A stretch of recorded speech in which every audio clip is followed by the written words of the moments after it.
Who can see the day before it has dawned? To a new way, a new life, a new creation.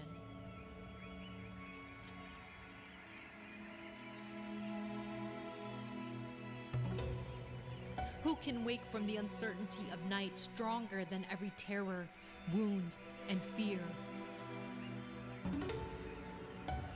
Who can forge peace from the waking dream into lived reality, knit together through determination and hope? She, the peace builder, knows peace is neither soft nor timid nor mild. She knows it's no concession, no passive state. She knows it's the active dance each day of a million acts committed to strengthen the bonds of humanity, to preclude the cracks of conflict. Peace is not just the absence of war.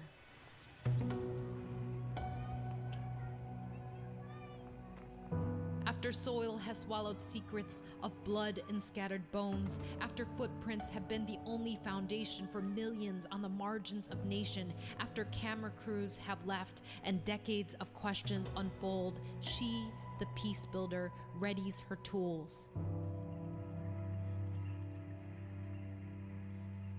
She reaches for the microphone at the community radio station to broadcast her story. She empties the rainwater cistern to provide drinking water for her village. She invites the younger women to the mediation meetings to learn from enemies now turned allies. She drags her metal detector over minefields to revert them back to farm fields. She fills her beaded basket full of food to share. She throws empty bullet casings back at the military in protest and asks, now what?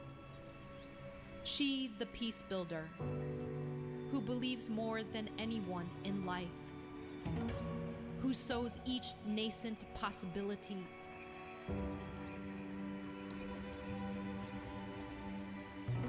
who unearths this new day she can see, born from common ground.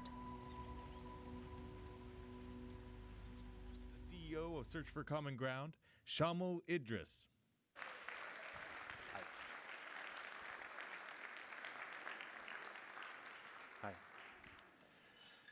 So a little over a year ago, I had a real scare.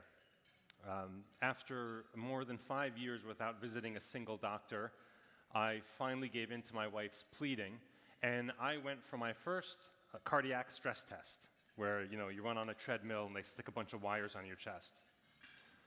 Less than halfway through the test, the cardiologist reached over and slammed the abort button. And she said, I need you to sit down. And she said, there appears to be a structural abnormality in your heart, even at moderate levels of stress. And I'm ordering a cardiac catheterization for you tomorrow, and I think they'll have to take some corrective action. And I need you to go on blood thinners tonight. As I was walking home from the pharmacy in a typically hot and humid Washington, D.C. Evening, I literally remember thinking to myself, should I be walking these 10 minutes in this heat, or maybe I should call my wife to drive me home? The next day on the operating room table, two thoughts ran through my head. The first was, what if I don't wake up? That probably sounds sort of melodramatic, but it was the first moment with the tubes in my arm and the mask on my face that I had had a still moment since the news from the previous day. That really caused me to revisit my priorities. Well, I woke up in what seemed like a lot less time than they said it would take, to the doctor saying, looks like it was a false positive. You're fine. And I found out later that he went right out to my wife in the waiting room and he said, you can stop worrying, your husband has the heart of a 20-year-old. To which she immediately responded, please don't tell him that, because it'll take another 5 years to get him to a doctor. And as I sort of went back to my normal routine after that, the second thought that had run through my head on the operating room table kept coming back to me. Just before I lost consciousness, I had this really strong sense of gratitude and a very clear insight that I don't have a single regret.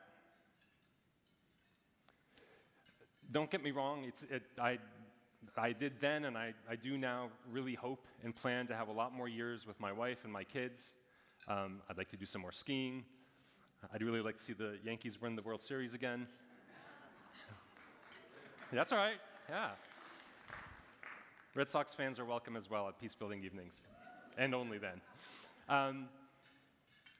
But I've reflected a lot on why I felt that way. And as I was thinking about what I wanted to share with you tonight to open this evening, I thought about that feeling of gratitude. And I wanted to share with you why I felt that so strongly, because it wasn't just about how relatively fortunate I am on the family front. It also had a lot to do with how I spend my career and how I've spent the last couple decades of my life doing this work. You see, Search for Common Ground, not just for me, but for the folks who work for this organization and are involved with us, is not just a charitable cause doing good work somewhere else. It's a mission that deeply inspires us, and it's also a set of principles that really, frankly, challenges us, even in our daily lives. They challenge me when I'm in an argument with my wife. They challenge me as a father when I start to lose patience with my daughters. It does happen. They challenge me when I'm dealing with my uncle, who, despite knowing who I am and what I believe, continues to post really nasty anti-Muslim conspiracy theories on Facebook and then greets me with a smile whenever we see each other on the holidays. Respecting our differences and reacting with humility, grace, even forgiveness when people offend us, trying to understand where we disagree, but then insisting that we work together where we do agree. That's really the core of our mission at Search. And that's how our colleagues around the world go about transforming even violent conflicts in places from Burundi to Yemen. But it is also an everyday personal challenge for each of us. So if we look at what's going on in the world today, we have mass demonstrations in almost every region of the world. We have pretty broken politics here in the United States. We have a fairly nasty call-out culture in social media. We're getting really very good at challenging and sometimes even tearing down structures, even people. And in some cases, that seems really right and frankly pretty overdue. But it does really beg the question whether we're going to ever have the will and the ability to reach back across those differences and build better systems in their place to tackle some of our big shared problems like climate change or a historic refugee crisis, or even give birth to a better political culture here in the States. For nearly 40 years, Search for Common Ground has worked on the front lines of conflict to tackle these very issues. Our mission is to transform the way the world deals with conflict, away from adversarial approaches towards collaborative problem solving, away from approaches that pit us against each other so that we're the enemy, to helping us lock arms together and tackle our shared problems. It recognizes that, like it or not, we're all in this together, but it also asserts that we can actually accomplish anything, but we have to do it together. That's the rub. Today, Search is the largest peace-building organization in the world, nonprofit organization in the world. We have colleagues all around the world working to bridge some of the most challenging and difficult ethnic, political, religious divides. Searchers, as we call ourselves, are not simply do-gooders holding hands on the sidelines while the world burns.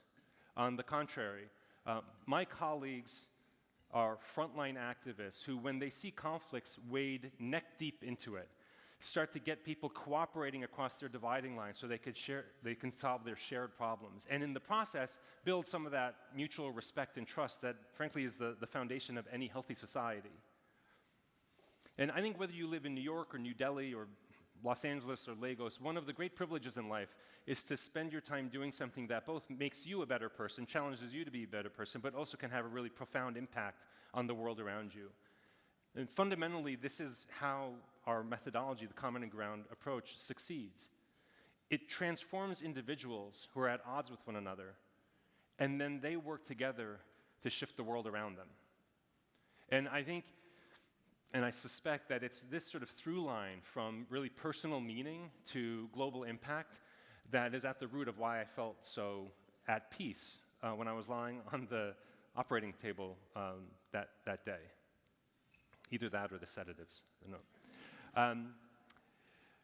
But now let's turn to the program for tonight. So tonight, we shine a spotlight on She the Peacebuilder, as you've just seen.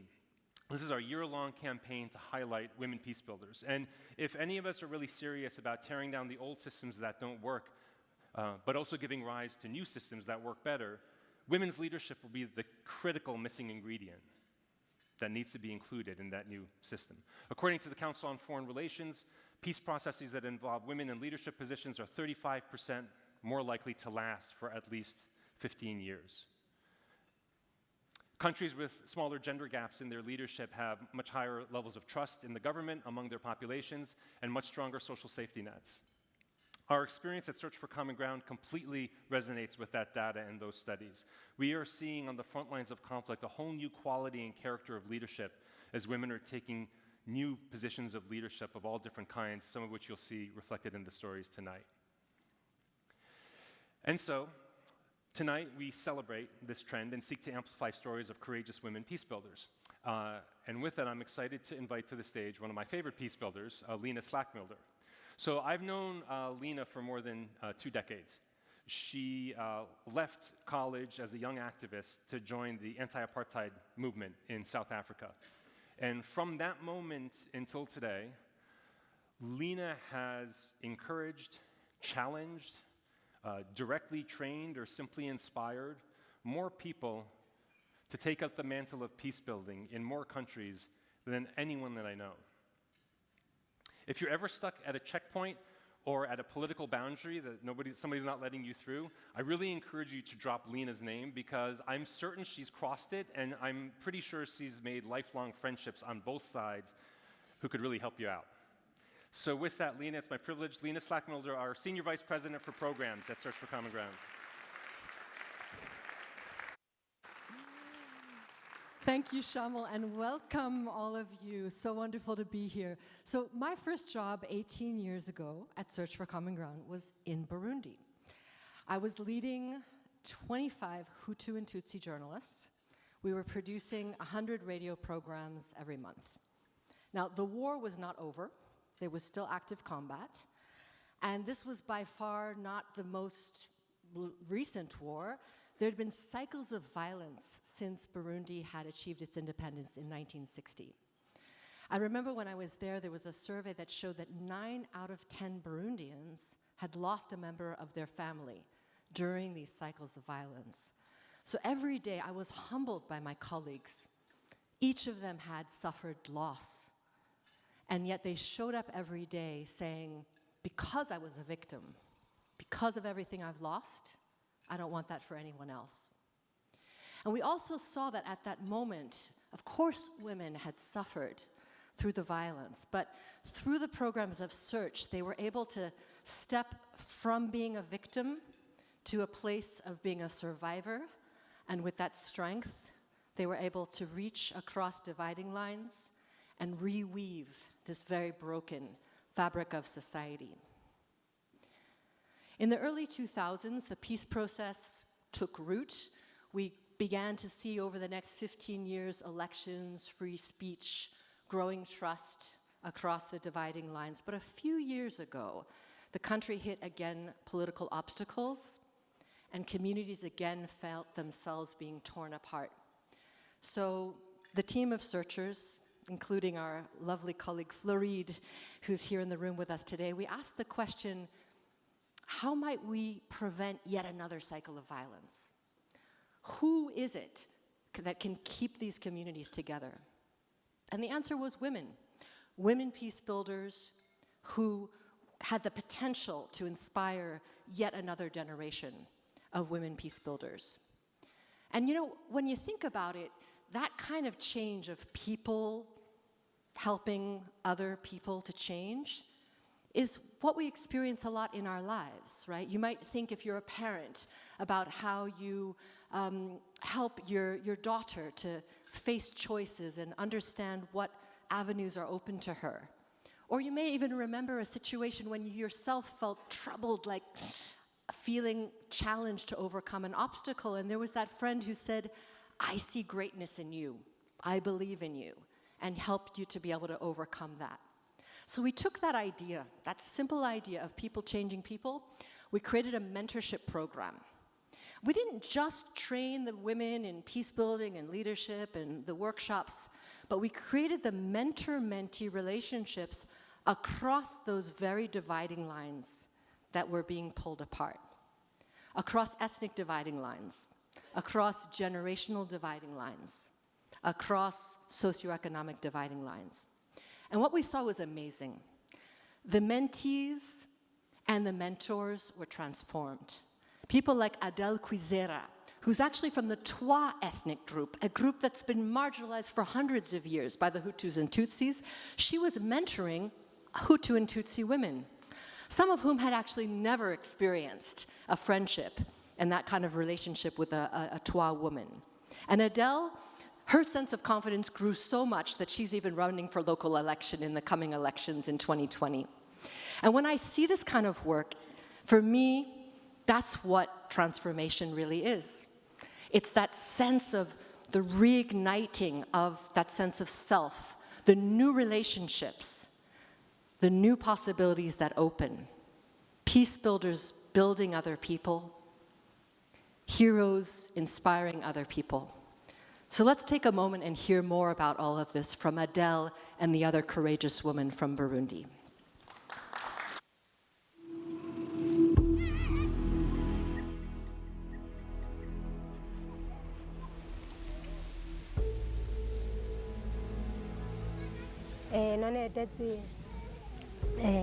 Desi, when you saw me, a Twa woman, come forward to be your mentor, you did not discriminate against me. Why? I had never had the opportunity to meet a Twa. I told myself that Search had seen your good qualities. I welcomed you because I thought you had something to share with us. We went together to reconcile the local conflicts in Kivumu. Now I consider myself a true mediator. The experience we had together strengthens me, and I'm proud of it. Before I joined Search's training, as a Twa woman, I lived in self-discrimination, and I didn't go where Hutu and Tutsi women did. I was scared to approach them. But today, I'm a mediator and a leader. Desi, when I see you, I consider you as my child. And when you see me and make such a big smile, I'm really happy you are my child.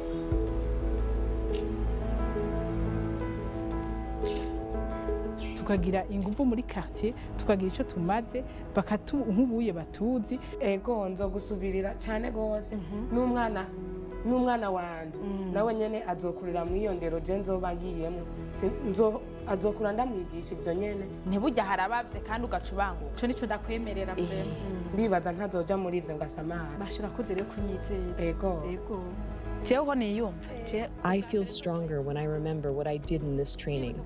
I feel that tomorrow will keep getting better. And I think we can even train other women peace builders, even in Bujumbura. And I'm not scared.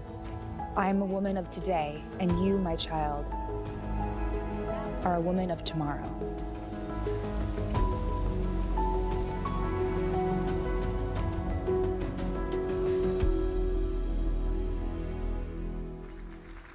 Please welcome to the stage activist, philanthropist, Tony Award-winning producer, Emmy Award-winning director, and Search for Common Ground board member, Abigail Disney.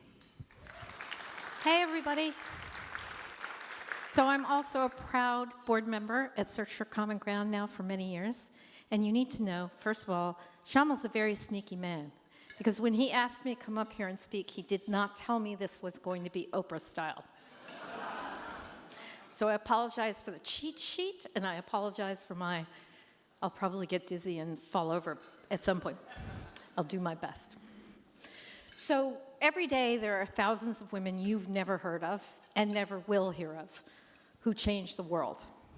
They are especially good at resolving conflicts.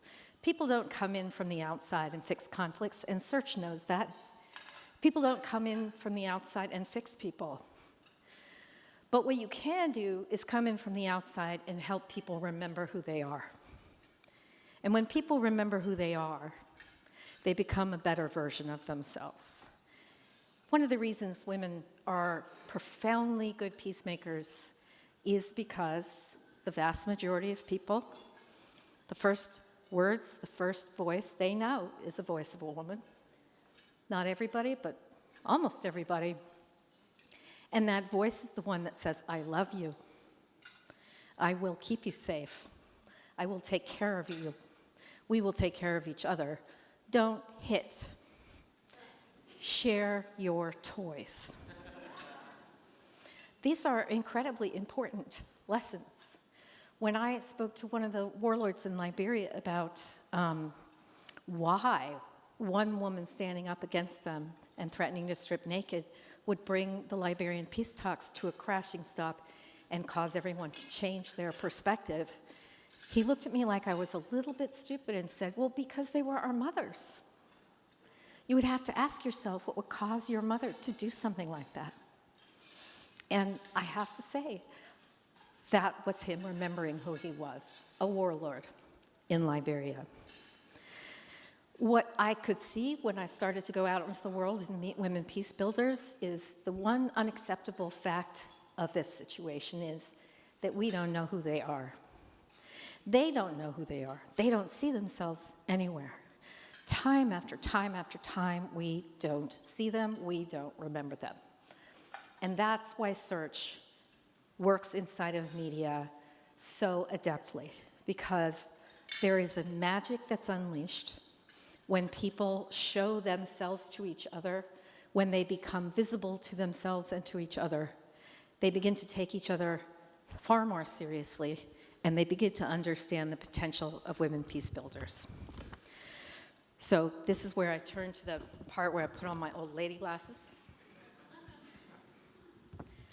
So in Lebanon and Syria, where the media landscape is built around powerful men, smart men, able men, and women are sort of pathetic creatures along the side of the road, weak, irrational.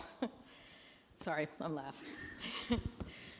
And refugees, when they're portrayed at all, are just helpless. So Search's local team set out to challenge those stereotypes and offer a different portrayal of women and refugees in film, so that these groups could see themselves represented in their full humanity and to each other. Search partnered with Lebanese and Syrian filmmakers, offering them conflict transformation training and connecting them with frontline advocates and peace builders. This culminated in the production of 12 short films that received international accolades and a nomination at the Sundance Film Festival, as well as 2 TV dramas watched by almost 500,000 people in advance of the election. This makes a profound difference. One of the films, called Tent 56, touched on a theme that is rarely discussed in public, not just in the Middle East, but anywhere, even though it's central to almost every adult's life. Tent 56 tells the story of women in a refugee camp coming together to deal with this issue directly, with decency and humanity. And it connected really well with the audience. So the lesson here is that many of us are not yet aware of, but we need to put in the front of our minds, representation matters. And representation doesn't just happen, it has to be made to happen. When perspectives that challenge the status quo make it into media and art, they shift culture, they shift social norms. That's the power of filmmakers, especially these in Lebanon and Syria, and the secret to how they built bridges of empathy between women, refugees, men, and the rest of the community. So now let's watch a testimony from the makers of Tent 56.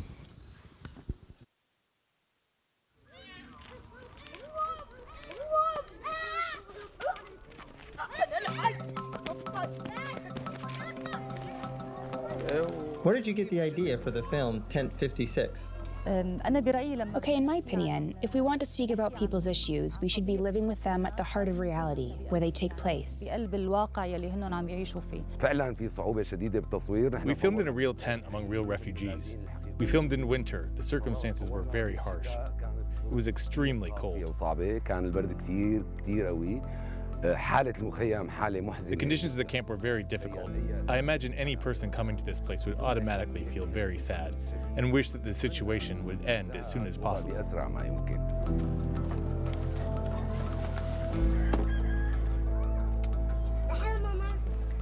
هو فكرة المشروع بشكل عام يعني The general idea is to employ drama to help and empower Syrian women anywhere.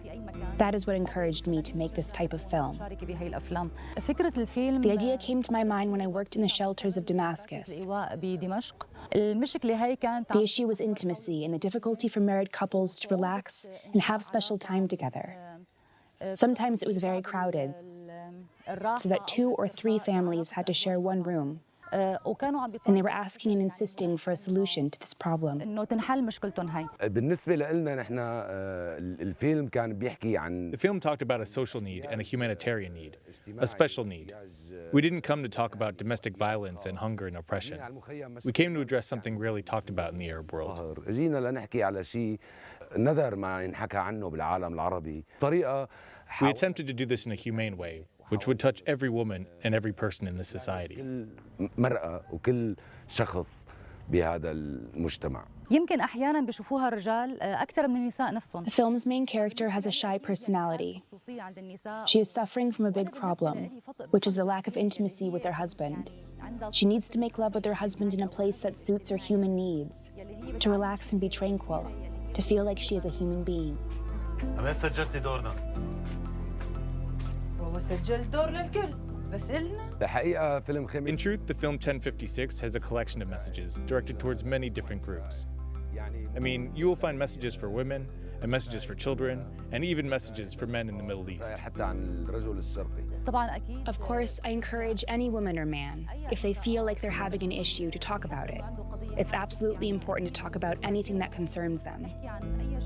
It could be something related to the camps, or the Syrians, or also the Lebanese, or any issue they feel is problematic. We can turn that into a novel, or art, or a book, or a film, or drawing, or anything else. We express it in this way. I think it's a way to represent people's issues that respects their humanity.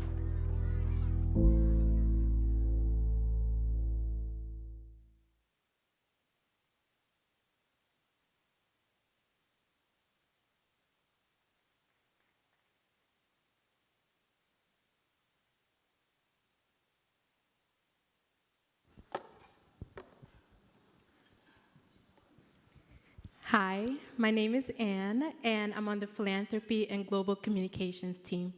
Hello, my name is Kemi, and I'm on the East Africa team.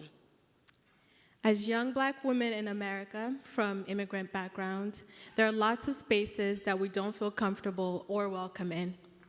And even still, we fight for entry into these spaces.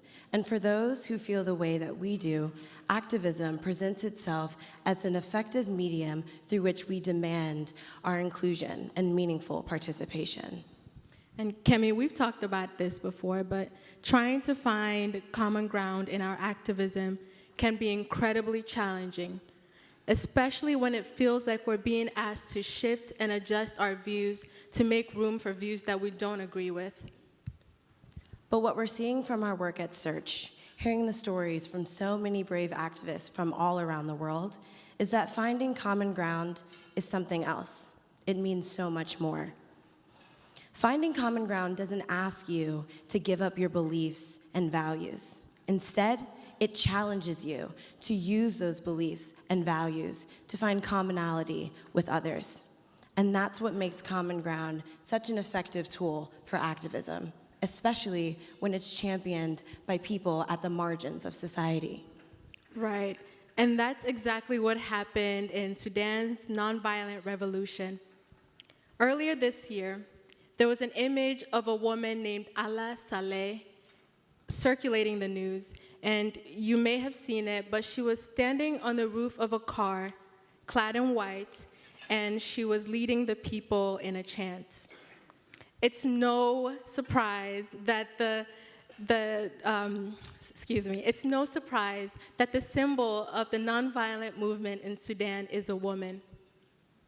The revolution in Sudan has been a nonviolent one, and the peacebuilder, has been the driving force for it.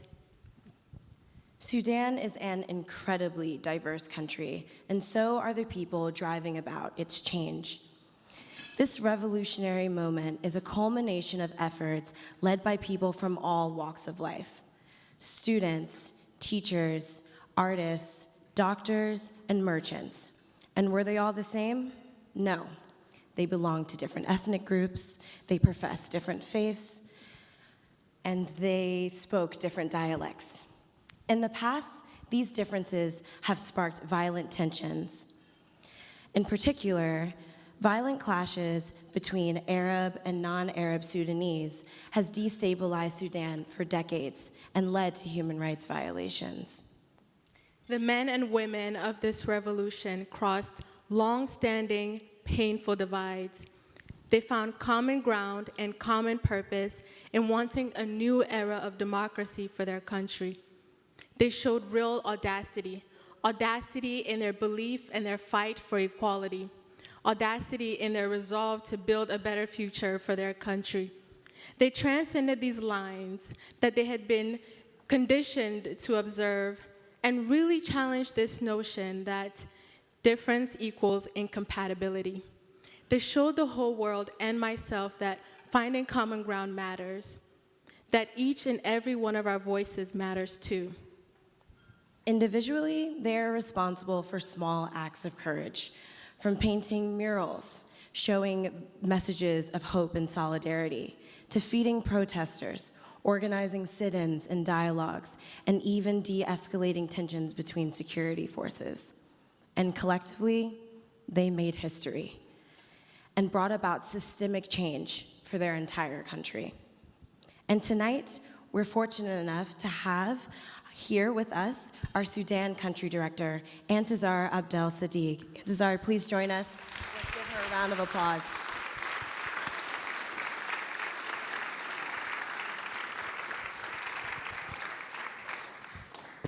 Thank you. It is a very special moment for me to be here. I'm so proud to be here to see the Sudanese women being honored for their courage.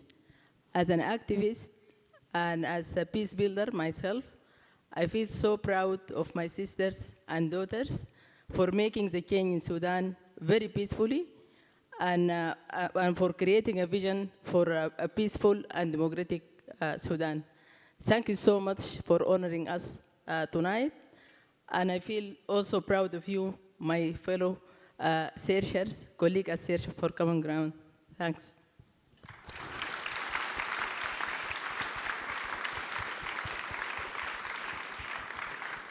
Thank you, Antizar. I'm so proud to call myself your colleague. Not only is Antizar the director of our Sudan peacebuilding program in Sudan, she's also one of 13 women serving on Sudan's National Women's Task Force. This group of women leaders reflects the diversity of the country and serves as a link between women's groups at the local level and the national government. Their advocacy is a critical element in today's peace process. I'm so inspired by your work, Antizar, and by the women of Sudan and their ability to reach across these divides to create something new for their country. Especially as someone who struggles with finding common ground in my daily life, I'm particularly moved by it. You all really embody the virtue of pursuing common ground. Now let's hear directly from the rest of the women.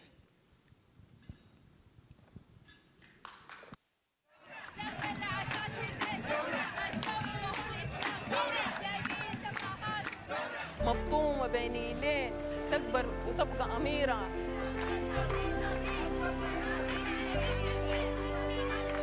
الثورة حققت حاجات كثيرة منها وحدت قلب الشعب السوداني وبدينا بالفهم بتاع إنه الثورة حيعملوها النساء. دخلنا معتقلات من ثم نطلع من المعتقلات ونرجع نغني مرة ثانية وإنذاري بعد ما الخروج في أي موكب ثاني. في شهر مارس تم اعتقالي يوم 7 مارس وتعرضت للضرب وتكسير النظارات وتم إنذاري بعد ما الخروج ثاني في مواكب. فبقيت أرسم جداريات في الشارع عادي جدا. بعد الثورة بقيت أقدر أرسم في الشارع من غير ما أخاف من غير نظرة المجتمع والأمن. بتمنى إنه الثقافة بتاعت الجداريات تنتشر ويعم السلام في كل البلد عن طريق الألوان والفرشة. نزاعات بين زوار القيادة وشباب التروس. الثورة حققت حاجات كثيرة منها وحدت قلب الشعب السوداني. خلت عندنا قضية واحدة لمت شملنا. إيدك على إيدي، إيدك على إيدي، نبدأ النظام بدري، نهتف بصوت واحد.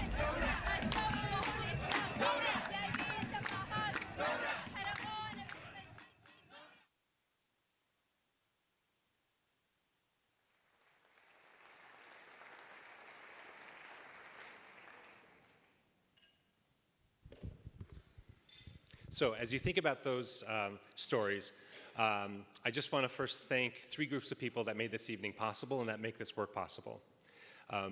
First is the board of Search for Common Ground. You've met one of them already in Abigail Disney, but I'm sorry to do this to you, but could all of the board members of Search for Common Ground please stand up? That means you, Abigail, and Lori, and Isaac. And you've got to stand up. Thank you.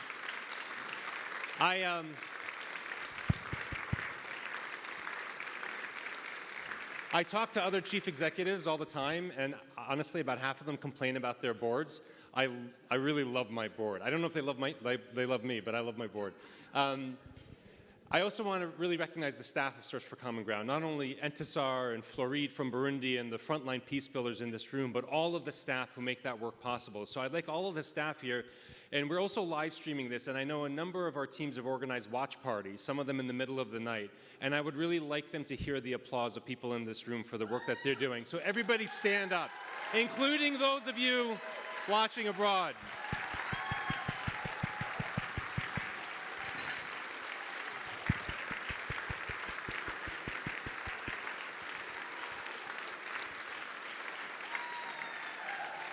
Yeah.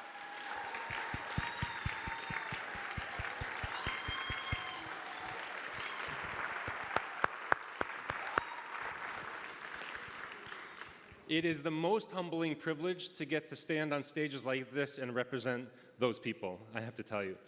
And the last group I want to thank and recognize are Lisa Caden and William Spiegel. Please stand up. So, you got to stand up. Sorry. So,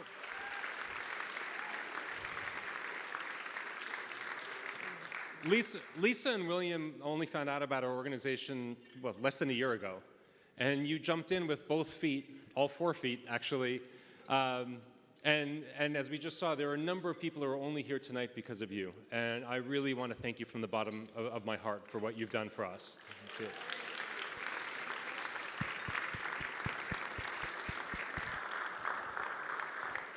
So now, as you prepare to dig into the main course for tonight, I just want to leave you with 2 very quick thoughts, I promise.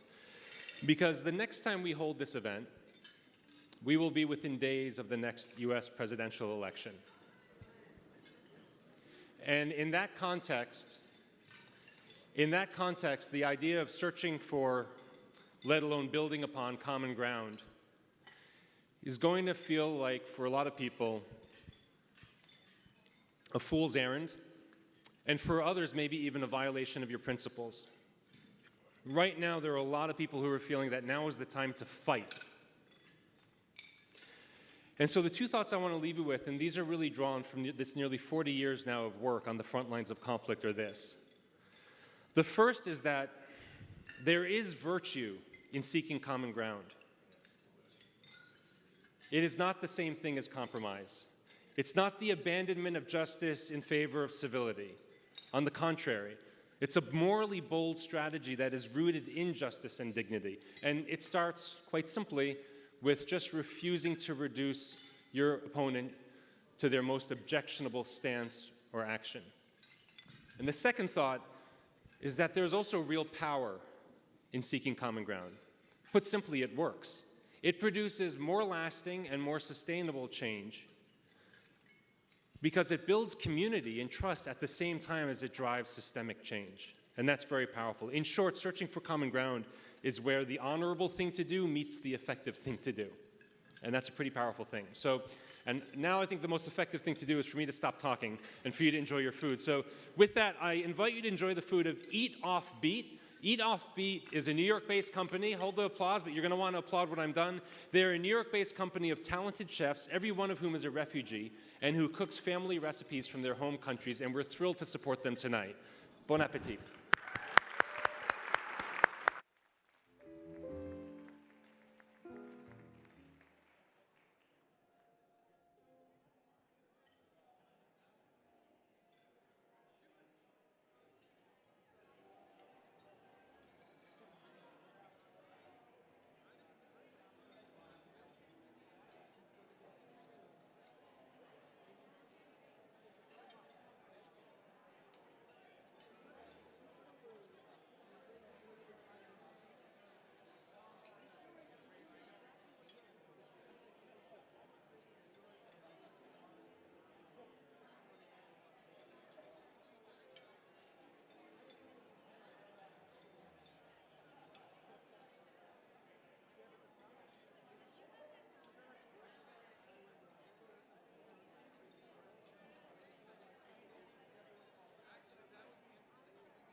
Okay, hello again. Sorry to interrupt. How was that dinner?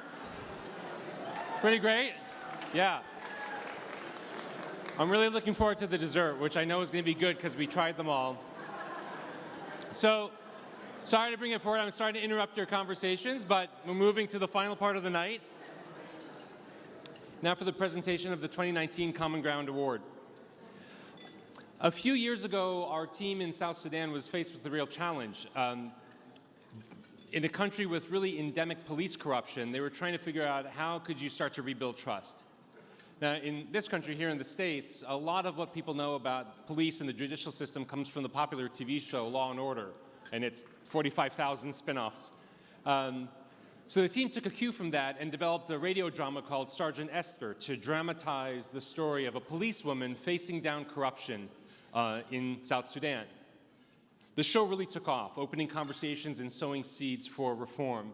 And we were able to broadcast it widely thanks to the support of the Canadian government, which appreciates the power of media to drive social change, and in particular, the power of female heroes to shape culture. So over the last 40 years, you may or may not know, but this whole field of citizen-driven peace building, this field has really developed for two reasons.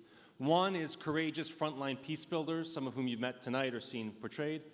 And the other is, frankly, politically visionary and politically courageous folks in a few governments.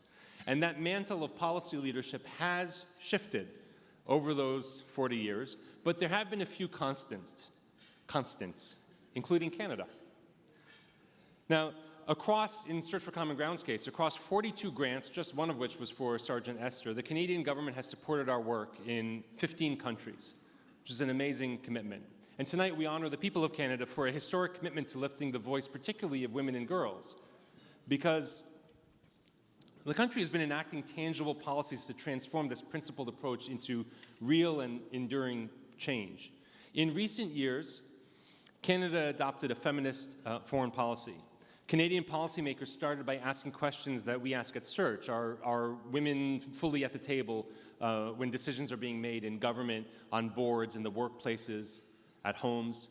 In Canada's case, the answers were very clear. In 2017, the Ministry for Foreign Affairs launched its Feminist International Assistance Policy, which mandates that 95% of Canada's aid will directly target or integrate gender equality and the participation in women and girls by 2022, which is an extraordinary commitment.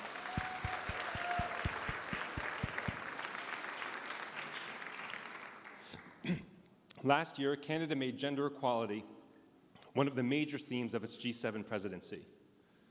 At the summit that Canada hosted, they mobilized the other member states in the G7 to commit almost $4 billion for the education of women and girls in crisis contexts. People have asked, why would you give an award to the people of a country? Well, across a lot of different administrations in Canada, we've seen this leadership. And I've been working in this field for a very long time. And I can tell you that the reason this work gets supported 9 times out of 10 is that people you've never heard of and who will never receive an award are moving things through difficult bureaucracies under the cover, every once in a while, of visionary political leadership.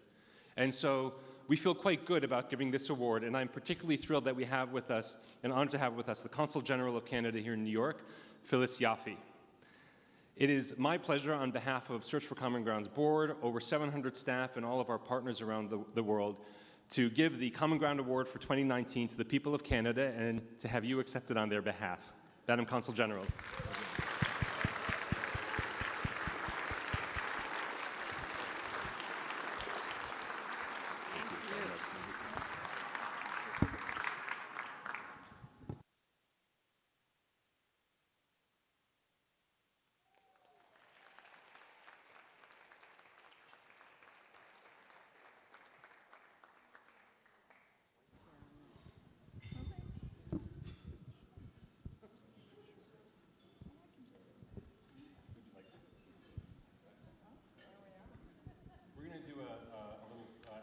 Solo act here.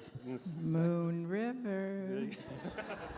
Wider than a mile. There you go. Thank you. Thank you very much. I will say this is a bit odd. I just want to tell everybody, if you were up here looking at this, you would agree with me. And I have done many speeches in my career, but this is fun. So thank you. Let me really begin by sincerely thanking Search for Common Ground for recognizing Canada and our feminist international assistance policy at tonight's awards event. I am deeply honored to accept this award on behalf of my country and particularly on behalf of the people of Canada, which is just touching the way you described it. It's an honor for us to be recognized tonight alongside some truly incredible and inspiring women peace builders from around the world whose work I saw tonight, and I am truly inspired by them. Thank you for that. They're extraordinary leaders, and they certainly deserve all the awards we can ever give them. We're obviously very proud of our feminist international assistance policy, which is a core element of our feminist foreign policy. It emerged not from some obscure office in Ottawa, which I hope none of you ever have to go to, but rather following extensive consultations involving more than 15,000 people in over 65 countries. It responds to the recommendations made by stakeholders, and it reflects Canadian values. Its objective is to contribute to global efforts to eradicate poverty and build a more peaceful, inclusive, and prosperous world. To achieve this, we quickly recognize that we must address inequality. Specifically, we need to make sure that women and girls in all their diversity are empowered to reach their full potential so they can realize their human rights, participate as equal decision makers in their homes and in societies, and have control over their own lives and over their own bodies.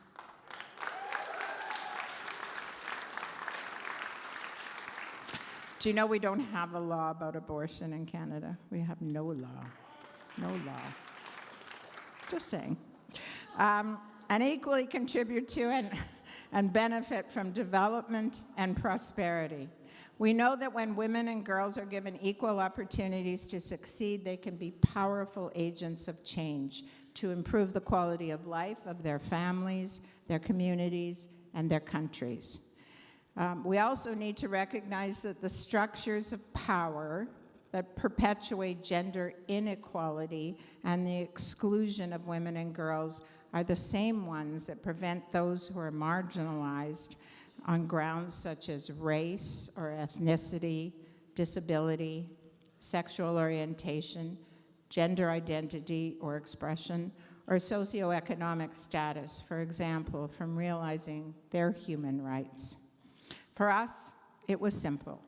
Adopting a feminist international assistance policy was both the right thing to do and the smart thing to do. It is the right thing to do because it recognizes that women's rights are human rights. That is a matter of basic justice.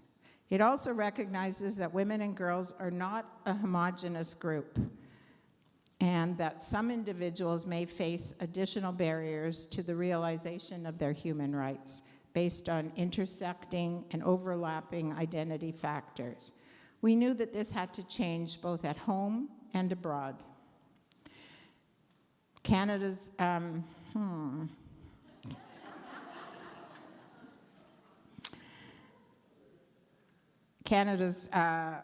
feminist international assistance policy is also the smart thing to do because we know that empowering women and girls overseas and at homes makes families and countries more prosperous, as has been proven time and time again.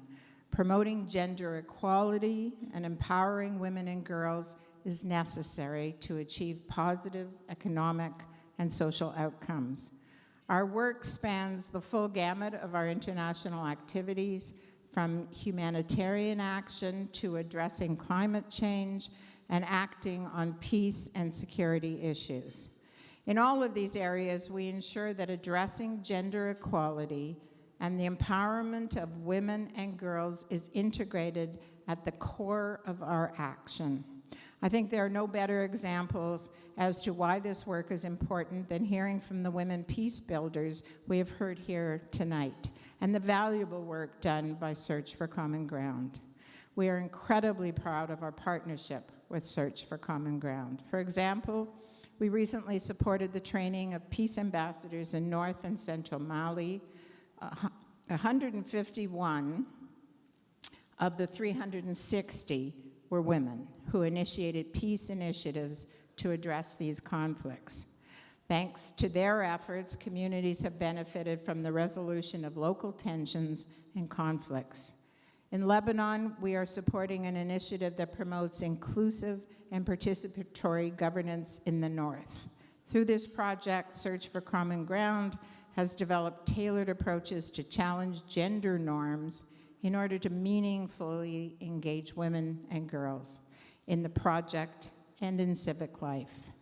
For many women participants, this is the first time they've been active in public life, and the project has started to lay the groundwork for young women's involvements in community activities across religious and ethnic lines. I hope there will be many more examples such as these in the years to come. As you may know, Canada is running for a non-permanent seat on the UN Security Council for the term 2021-22. Should we have the chance to be elected, you can rest assured that we will continue to show leadership on this important issue at this important table. Thank you once again for highlighting the efforts of Canada. I am truly honored, and I sincerely hope that we will help inspire other nations to adopt similar approaches to their international assistance policies. Thank you very, very much on behalf of the people of Canada.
Tonight. Ooh, I need a little bit more. How's everybody feeling tonight? Make some noise if you are feeling inspired. Make some noise if you are feeling moved. Make some noise if you are so proud of the work that Search for Common Ground is doing all over the world. And I want you to make some noise for yourselves for being here tonight in support of such an amazing organization. So give it up for yourselves. We're coming to the end of tonight's program, but before we close out, I'm going to do a little spoken word for you all tonight, if that's all right. Is that all right? But the piece that I wrote tonight was inspired from so many of the amazing conversations that I had with the staffers from Search for Common Ground.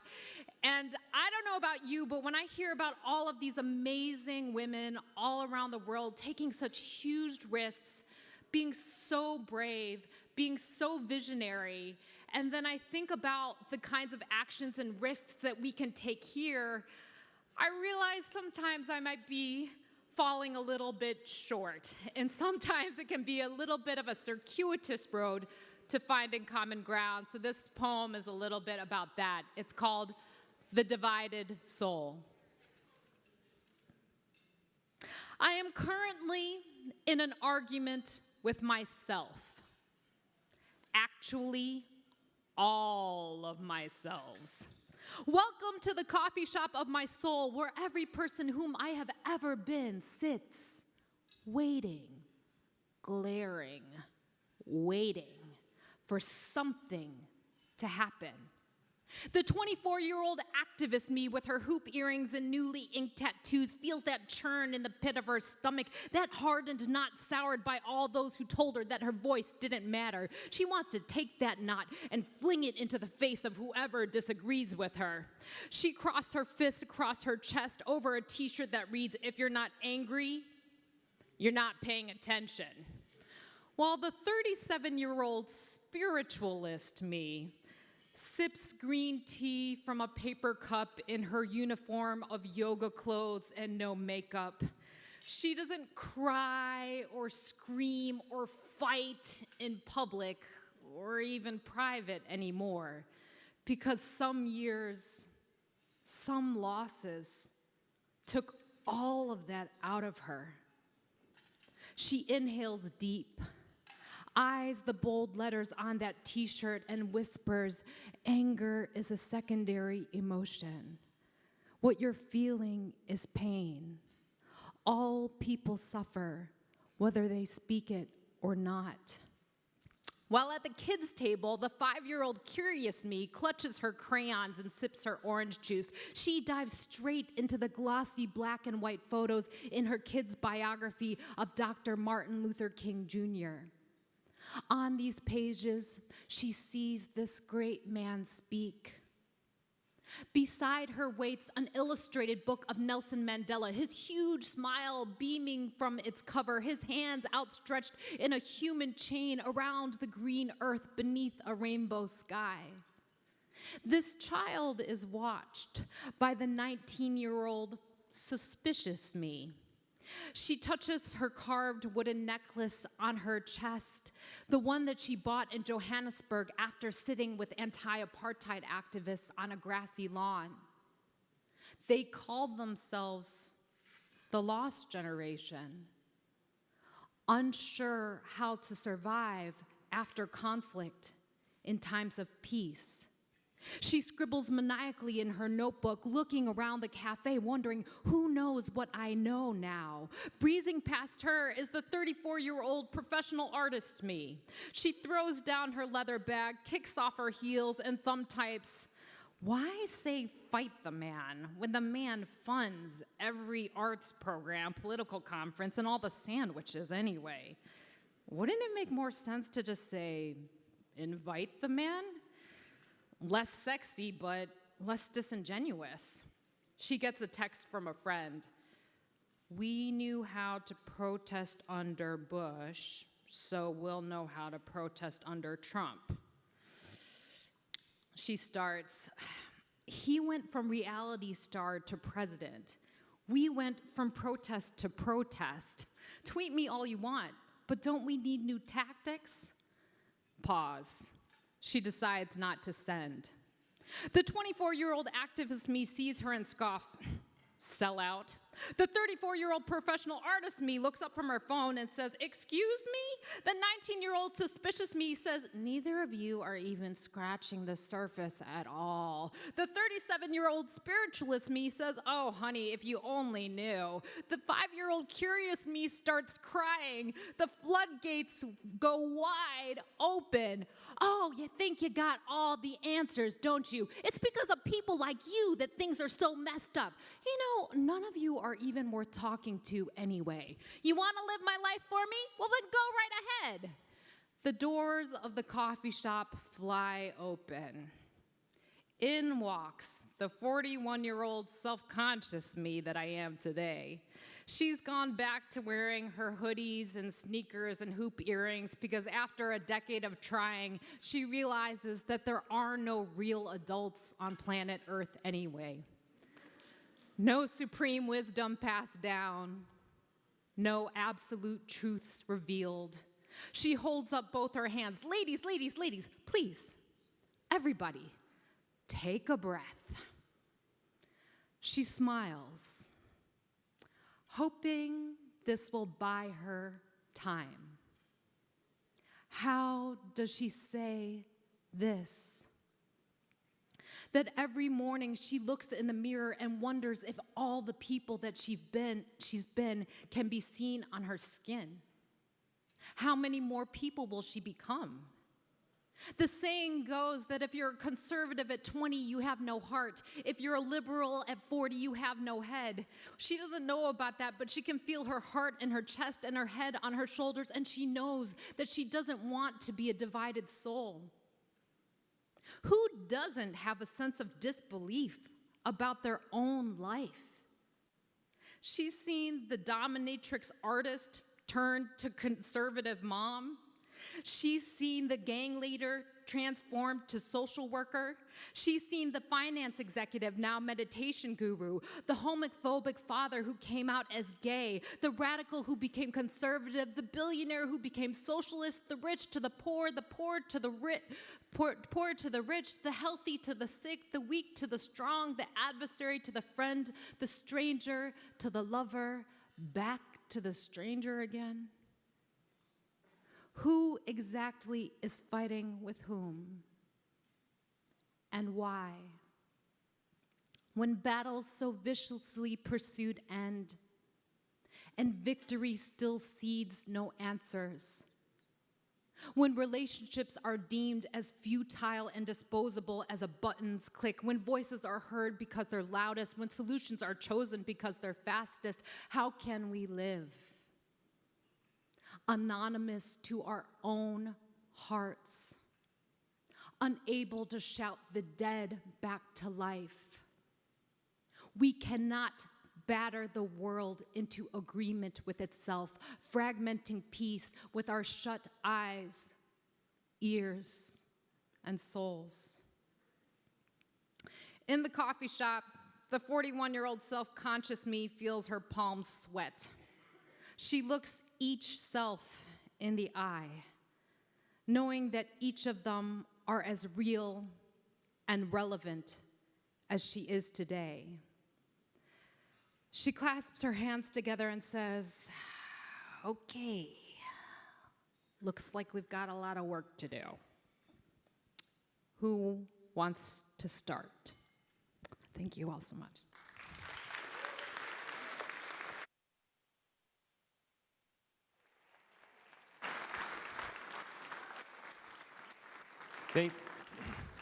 Thank you, Kelly.